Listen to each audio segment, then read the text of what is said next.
أعوذ بالله من الشيطان الرجيم بسم الله الرحمن الرحيم اللهم صل على محمد وآله وأصحابه وسلم السلام عليكم ورحمة الله تعالى وبركاته. Mes frères et sœurs en islam, je vous salue avec cette salutation islamique. Nous sommes toujours dans le cadre de la compréhension de notre belle et noble religion qui est la religion islamique. Et nous sommes toujours dans le cadre aussi de la prière. Aujourd'hui, nous allons tout simplement parler et expliquer les obligations de la prière. Les choses qui sont obligatoires, les actes qui sont obligatoires, obligés sur nous dans la prière. Si nous ne faisons pas, nos prières ne sont pas valables. Et les choses, les actes aussi qui ne sont pas obligatoires, qui sont des sunnas dans la prière. Donc nous avons parlé de beaucoup de choses au niveau de la prière. Et aujourd'hui, nous sommes arrivés simplement sur les obligations de la prière. Donc ce que nous devons comprendre, c'est que quand on dit la prière, c'est tout simplement des actes que nous faisons dans la prière. Le fait de s'incliner, le fait d'aller en soujoud, le fait tout simplement de dire Allahu Akbar, le fait de faire des invocations. C'est pourquoi il y a même des savants qui disent que la prière, c'est la bénédiction, ad-doua. La prière, c'est ad-doua. C'est comme si je suis en train d'invoquer Allah subhanahu wa ta'ala. Mais dans l'invocation, Jibril alayhi salam, donc l'ange Jibril est venu enseigner le prophète Mohammed sallallahu alayhi wa sallam les actes qui sont obligatoires dans la prière et les actes aussi qui ne sont pas obligés dans la prière. Donc nous devons tout simplement comprendre quelque chose ici avant de connaître ces actes-là, c'est que si je rate l'acte qui est obligatoire dans la prière, je dois savoir que ma prière n'est pas valable et je dois réparer ma prière. Nous avons déjà parlé de ça. Mais aujourd'hui, nous allons tout simplement expliquer donc ces actes-là au fait. Et les choses qui ne sont pas obligées dans la prière, si je rate ces choses-là, ma prière est valable. Mais tout simplement, je ne dois pas négliger cela dans la prière, même si on dit que ce sont des sunnas. La première des choses, c'est quoi? La première des actes qui est obligé sur moi, c'est l'intention. Avant de rentrer dans ma prière, je dois tout simplement formuler mes intentions. Mon intention doit être la prière. Je le fais pour Allah subhanahu wa ta'ala. Parce qu'il y a des personnes qui prient pour des djinns. Il y a des personnes qui prient pour les satans. Il y a même des personnes qui prient pour autres personnes qui n'est pas Dieu, qui n'est pas, comment dirait, djinn aussi. Il y a des personnes qui prient la prière du Asr pour un djinn parce qu'eux, ils ont comment dirais-je, signer un pacte avec ce djinn-là, ils doivent faire la prière pour ce djinn. Il y a même aussi des personnes qui prennent les ablutions avec les urines. Subhanallah, vous ne pouvez pas vous imaginer. C'est pourquoi le prophète Mohammed sallallahu alayhi wa sallam a exigé l'intention au niveau de la prière. Donc l'intention est la première des actes obligatoires dans la prière. Une personne qui prie sans que son intention ne soit pure envers Allah subhanahu wa ta'ala, que cette prière que je suis en train de faire, je ne le fais pas parce que mon ami est en train de prier. Je ne le fais pas parce que ma soeur est en train de prier. Je ne le fais pas parce que comment dire, tout le monde est en train de prier, mais je le fais parce que Allah subhanahu wa ta'ala me le demande. Parce que ce sont les prières obligatoires. Donc, l'intention de faire la prière doit être pour Dieu et ça doit être aussi, mais la différence entre les prières. Tu dois venir faire la prière du Asr. Dans ton cœur, ça doit être la prière du Asr. Tu n'as même pas besoin de prononcer cela dans la bouche. Ça, c'est la première des choses. La deuxième des choses que je dois contrôler, qui est obligée sur moi dans la prière, c'est le fait de dire Allahu Akbar. Le fait de dire Allahu Akbar est obligatoire. Mais le fait de lever le doigt, c'est un sunnah. Ce n'est pas les actes qui sont obligés. Donc le fait par exemple de dire Allahu Akbar en levant la main comme ça, si je lève la main, c'est un sunnah. Si je ne lève pas la main, même si je dis Allahu Akbar avec ma tête, ma prière est valable, il n'y a pas de problème. Mais il faut lever le doigt parce que le prophète Mohammed a levé aussi ses mains. Donc il faut lever aussi ses mains. C'est quand même la sunna du prophète Mohammed sallallahu alayhi wa sallam. Donc ici, ce que nous devons comprendre dans Allahu Akbar, le mot Allahu Akbar dans la prière est obligé. Une personne qui rate le mot Allahu Akbar, sa prière n'est pas valable. Nous avons déjà parlé, vous pouvez remonter un peu dans la vidéo, comment il faut réparer sa prière. Mais si tu finis ta prière et après tu t'es rappelé que tu n'as pas fait Allahu Akbar, c'est en ce moment que tu dois, ta prière n'est pas valable. Donc, ça c'est la deuxième des choses. La troisième des choses, des obligations dans la prière, c'est tout simplement le fait de lire la sourate Fatiha, le fait de réciter la sourate Fatiha. La sourate Fatiha est primordiale, est obligée sur les musulmans dans la prière. Tu ne fais pas la sourate Fatiha, ta prière n'est pas du tout valable. Ne t'attends même pas à ce que ta prière soit valable si tu ne fais pas la sourate Fatiha, si tu ne connais pas la sourate Fatiha. Le prophète Mohammed a été clair dans le hadith. Il dit, la solat, ça veut dire, il n'a pas dit que peut-être même que ça peut être valable. Il dit, il n'y a pas de prière pour une personne qui ne récite pas la sourate Fatiha dans la prière. Si tu ne récites pas la sourate Fatiha, ta prière n'est pas du tout valable. Donc, apprenez mes mamans, apprenez mes soeurs, n'ayez pas honte d'apprendre. Aujourd'hui, quand on voit nos soeurs, nos mamans qui disent « j'ai honte d'apprendre, j'ai honte de faire comme ça », mais tu n'as pas honte de parler dans des groupes qui ne t'apportent rien. Tu parles par-ci, par-là, mais on te dit simplement d'apprendre la sourate Fatiha, tu dis tu as honte, subhanallah. Donc, essayez de ne pas avoir la honte d'apprendre. Vous avez des groupes aujourd'hui partout sur WhatsApp qui essayent de vous apprendre les sourates à lire. Pourquoi vous ne vous inscrivez pas dans ces groupes-là pour apprendre? Mais vous avez des temps à passer au niveau de ça. Donc, essayez d'apprendre la sourate Fatiha. Une personne qui prie sans la sourate Fatiha, ta prière n'est pas valable. Et comment il faut réparer, nous avons déjà parlé de ça. Donc, vous pouvez vérifier la vidéo précédente, Inch'Allah.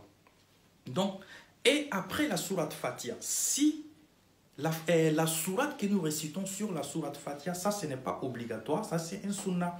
Donc une personne qui oublie, je dis bien une personne qui oublie cela, la prière de la personne est valable, mais ne faites pas exprès pour oublier. On parle en cas d'oubli. Si une personne fait exprès de laisser parce que c'est sunnah, ce n'est pas obligatoire, tu dois réparer ta prière. Donc essayez d'éviter cela. Donc la quatrième des choses qui est obligée dans la prière, qui est obligatoire, c'est simplement le fait d'aller en recours, le fait de s'incliner, le fait d'attraper ses genoux. Le fait d'attraper ses genoux. Donc c'est obligatoire dans la prière. Mais ce que nous récitons en inclinaison est un sunnah. Subhana rabbiyal azim wa bihamdihi. Ça c'est sunnah du prophète Mohammed sallallahu alayhi wa sallam. Le fait de mettre cinquième des obligations, c'est quoi? Après l'inclinaison. Donc une personne qui prie sans l'inclinaison, sa prière n'est pas valable. Non. Sa prière n'est pas valable. Il y a des personnes qui prient, ils ne font pas l'inclinaison, ils vont directement en sujoud. Et c'est après les prières qu'ils vont se rappeler que « Ah, je ne me suis pas incliné ». Alors là, ta prière, tu dois reprendre parce que ce n'est pas valable. Même vous voyez souvent quand vous rentrez dans la mosquée, et que l'imam est en train de prier, dès que tu rentres dans la mosquée et que tu vois que l'imam prie, si tu n'as pas pu trouver l'inclinaison, avec l'imam, c'est que cette rakat-là ne compte pas pour toi. Même si tu as eu les deux sujoud après, mais cette rakat-là ne compte pas pour toi parce que tu n'as pas eu l'inclinaison. Dès que tu rentres, que l'imam s'est levé directement, il a dit « Sami Allahu liman hamda », alors toi, ta prière n'est pas... Cette rakat-là, tu n'as pas trouvé cette rakat-là. Il y a d'autres, quand ils rentrent dans la mosquée, dès qu'ils ont eu le sujoud avec l'imam, ils pensent que cette rakat-là, j'ai eu. C'est comme par exemple, toi, tu rentres dans la prière avec l'imam. Mais tu as trouvé que l'imam, il a déjà fini de faire, comment dirais-je, il s'est levé de son inclinaison. Donc toi, ta prière en ce moment, cette rakat-là, tu ne l'as pas eu. Tu dois reprendre avec l'imam autre rakat. Donc ça, l'inclinaison, c'est obligatoire. Donc cinquième des choses, c'est quoi? Le fait de se lever de l'inclinaison, le fait de s'arrêter correctement. Il y a d'autres personnes, quand ils prient, dès qu'ils se lèvent de l'inclinaison, ils vont en même temps en sujoud. Non, il faut t'arrêter correctement. Ça aussi, c'est obligé. Si une personne ne fait pas cela, ta prière n'est pas valable. Sixième des choses, le fait d'aller en prosternation. Le fait de te prosterner devant Dieu est obligé. Il faut le faire forcément. Et les invocations que nous disons dans la prosternation, n'est pas obligé, c'est simplement des sunnas, mais on doit le faire, on ne doit pas les rater, on ne doit pas négliger les sunnas. Mais en cas de personne qui a oublié, ta prière est valable toujours. Voilà. Donc là aussi, septième des choses, c'est quoi? Le fait de s'asseoir entre les deux prosternations. Il y a beaucoup de personnes qui ne font pas cela. Il y a beaucoup de personnes, dès qu'ils vont comment dirais-je, en soujoud, ils mettent les têtes en bas au lieu de s'asseoir pour faire des invocations, Rabbik Firli, non. Et ils vont deux fois en même temps en prosternation avant de se lever pour faire autre rakat. Ta prière n'est pas valable, ma soeur. Ta prière n'est pas valable, mon frère. Pour que ta prière soit valable, parce que c'est dans l'obligation de la prière, tu dois t'asseoir entre les deux prosternations. Tu dois t'asseoir entre les deux prosternations. Et tu dois, l'invocation que tu diras, Bik Firli, c'est les sunnah du prophète Mohammed sallallahu alayhi wa sallam.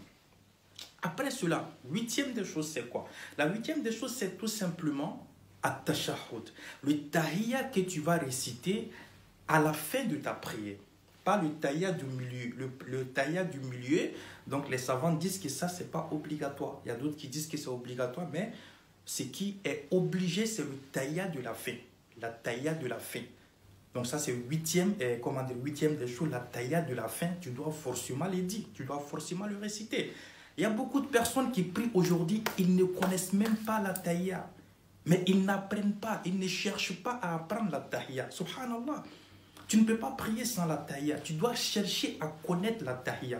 Il y a aussi des remplaçants que le prophète Mohammed a dit pour des personnes qui ne connaissent même pas la tahiyya, pour des personnes qui ne savent même pas réciter la tahiyya. Et ils doivent réciter quelque chose d'autre. Mais est-ce que toi, tu as appris vraiment à savoir cette chose-là? C'est ça le problème. Donc, si tu ne fais pas tahiyya, ta prière n'est pas valable. Apprenez à lire la tahiyya, mes mamans. Apprenez à lire, à réciter la tahiyya, mes frères et sœurs. Et Allahumma salli en même temps aussi est obligatoire. Le fait de prier sur le prophète dans la prière, à la fin de la prière, c'est obligatoire aussi. Donc ça c'est 10 et ça c'est 11. Onzième des choses dans l'obligation de la prière, c'est quoi? C'est tout simplement à Tomaranina. Tomaranina avait dit quoi? Le fait de prier avec du calme. Le fait de prier avec, comment dirais-je, la patience. Aujourd'hui, quand nous prions, subhanallah, on est tellement pressé d'aller dans nos rendez-vous. On est tellement pressé de se rendre au boulot. On est tellement pressé d'aller là-bas. Il y a d'autres même qui prient moins de 3 minutes, subhanallah. Moins de 2 minutes, il a fini de faire ses prières. Quand il se lève, il va. Quand il se lève, il va. Quand il se lève, il va. Subhanallah. Prenez le temps de faire vos prières correctement. Et ça, c'est dans l'obligation de la prière. Une personne qui prie sans prendre le temps d'effectuer ta prière correctement, ta prière n'est pas du tout valable. Un jour, le prophète Mohammed sallallahu alayhi wa sallam était assis dans la mosquée. Il y a d'autres qui disent que c'était Omar. Un homme rentre dans la mosquée et il prie. Mais de la manière dont il a prié, ce n'est pas correct. Donc, il demande à la personne de se retourner pour aller faire la prière encore. La personne est repartie reprendre sa prière encore une deuxième fois, une troisième fois. Et après, il a dit à la personne, c'est pas comme ça on prie. Quand tu pries, tu dois être calme, tu dois te calmer, tu dois aller doucement, pas à pas. Tu dois faire ruku, l'inclinaison, sujoud, un peu. Ne te presse pas, ne te précipite pas derrière ta prière parce que le monde t'attend, parce que la vie t'attend, parce que ton boulot t'attend. Allah aussi, subhanahu wa ta'ala, a besoin de toi. Prends ton temps, tu fais ta prière. Parce que c'est parmi les obligations de la prière. Tu pries vite parce que tu dois regarder les feuilletons. Parce que tu dois te diriger pour regarder les feuilletons. Wallahi billah, si tu fais cela, ta prière n'est pas valable. Ou toi, tu es en train de prier, tu es en train de regarder la télévision. Subhanallah, ta prière n'est pas valable. Ma soeur, ta prière n'est pas valable. Subhanallah, qu'Allah nous guide.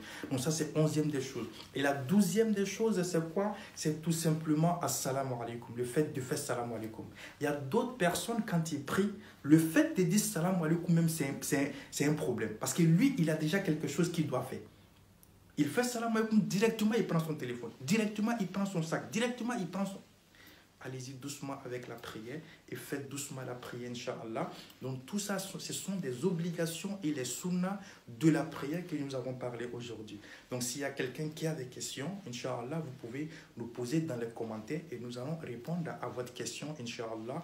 Qu'Allah subhanahu wa ta'ala nous guide, qu'il fasse de nous des personnes qui vont prier, Inch'Allah. Assalamu alaikum wa rahmatullahi ta'ala wa barakatuh.